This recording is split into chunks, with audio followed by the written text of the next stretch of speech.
So when I installed the 35 chain, I ended up having to pull my swing arm back like as far as it goes, and I'm having issues with my brake calipers lining up, and I'm having a little chain slap with this big sprocket. When I turn left and right, the chain kind of wants to drag over and bind up on this, and then I'm having issues with my chain getting stretched.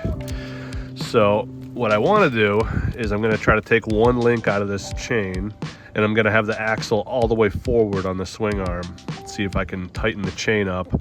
And then after that, once I get one link out of it, I'm going to use this threaded hole right here to make some sort of a chain tensioner to hold some sort of like a skateboard wheel right here to keep tension on the bottom of the sprocket here. I was able to put the axle as far forward as possible and take a link out of the chain, but since I'm here right now, I have the caliper pulled off, the axle's loose. I think I should just change the tire while I'm here. I do want to change them out, but I only have one right now, so I guess I can do the rear while I'm here. I was able to take one link out of the chain, and I ended up having to take two links out the way it works so you can get to another innard. Surprisingly, that tire was super easy to take off the rim. I thought it was going to be a lot harder than that. Judging off of moped tires in general, they're pretty stiff and dot rated and similar to a motorcycle tire, but this tire is almost like oversized for the rim. The second I deflated it, it came off like almost like a BMX tire. That was silly. I have a feeling this thing is going to be a lot harder to get on the rim, but let's do it. All right, we are on the home stretch. Yeah, this one's pretty tough, and I just scratched the rim a little, even though this thing is like stainless steel. Pretty badass rim. Gonna need to Scotch Brite it. All right, we got the tire inflated, holding 30 psi right now. Now I'm just going to make sure all the bolts are tightened up on these disc brakes and sprockets and put the thing back on the bike. We got the new tire on the bike. We brought the swing arm forward. We took a link out of the 35 chain, tried to fix the little chain slap issue we're having on this really big rear sprocket. But look at this beast tire, and the rim shined up really nice. All I did was take a couple of these Dottie Tough Towels and clean it up, and it took away like almost all of the rust. This rim looks brand new compared to the spokes and nipples that are starting to rust. The rim looks brandy new.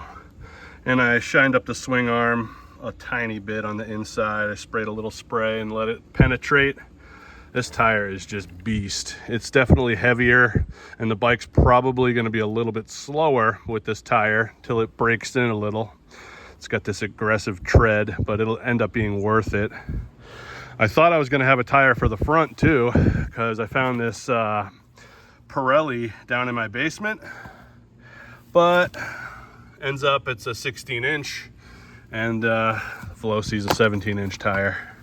I'm trying to relocate the controller up under the seat, and I'm really tall. I'm 6'3", so I want to raise the seat up a little bit. So I want to get like a 1-inch spacer made. Whatever I use to make that seat bracket, I'm going to mount the controller to the face of that. And then this thing's going to be the ultimate sleeper, 50+ mile an hour, under 100-pound weight.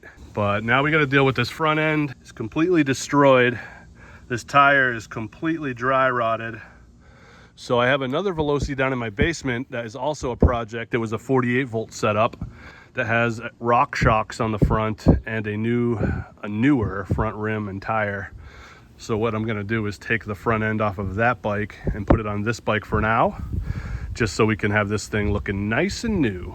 Here's the front tire off of the other bike. Spoke nipples are completely rusted out on this one, but the rim is in much better condition, and this is a stainless rim. You look at this rim right here and you can tell it's not a real Voloci rim. It has a Voloci MC11 tire on it, but it's not a real Voloci rim. It's you can tell it's aluminum, and it was dipped in some sort of a chrome dip. See, this is what I'm talking about. This is the Voloci stainless steel. All I had to do was spray a little cleaner on there and wipe it down with a couple of rags, and this thing shined up. I mean, the nipples are still a little rusty because they're not stainless, but this rim is good for another 10 years now after a quick little polish. Let's throw it on the bike. Thing's looking great. We have the front rim swapped out. Now I just need to turn the bike around and adjust the disc brakes because it's a different size rotor. We got the front brakes adjusted. I just had to take out a set of these spacers and put in a smaller set, and we are good to go. And you can see that the brake pads wore so much that it actually ground down the spacers. That's pretty crazy. I forgot to mention that it's like 105 degrees out today, so I don't want to do any more work to the bike. I'm gonna hook up the negative, power up the controller, and just go for a little test drive and see how it operates. I forgot to put air in the front tire. This thing's like flat, it's been sitting for years. Let me just go fill this up and try this test ride again.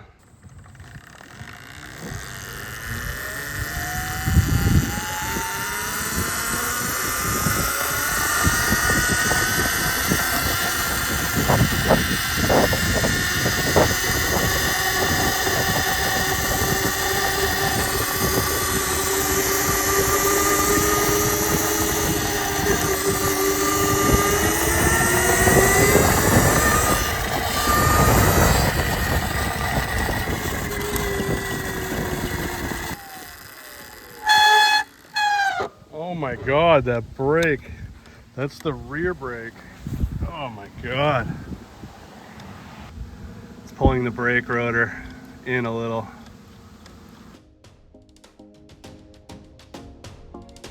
Pretty awesome update, guys. We got new tires on. We got the rims shined up and polished. Things looking really nice.